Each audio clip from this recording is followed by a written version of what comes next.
It's called Boogeyman. So yeah. Okay. I remember when I was afraid of the boogeyman.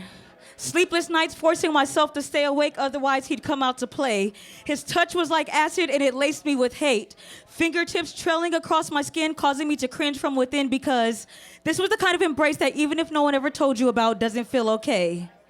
I remember when I was afraid of the boogeyman, and I should have screamed or even cried, but instead I just lay still with my eyes shut like I was afraid of the night, as if it wasn't pitch black all the same. I should have made a sound, but I knew I didn't want to know the consequence, and so I just lie there waiting for him to leave.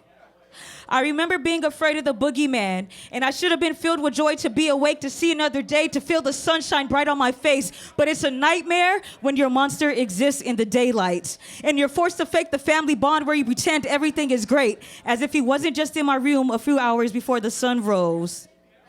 And I remember when the boogeyman got to my mother, it was probably my fault. I wasn't there. But it's not like I could have saved her, so it's not my blame or burden to bear. But someone tell me, how the fuck am I supposed to have a good day when nightcaps just replay and replay and replay like a broken record or a bad daydream, and I feel as though it's a form of foreplay for him to watch me try not to display my hate, because he literally makes me sick.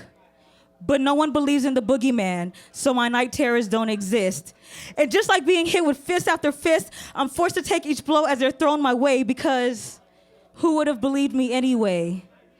And I remember when I was afraid of the boogeyman, so much that it took me 12 years to go to sleep at a normal time, 12 years not to imagine his face when I closed my eyes each night, 12 years to realize that even if I did scream or move, he probably wouldn't have stopped, because a person doesn't care when they don't have a heart.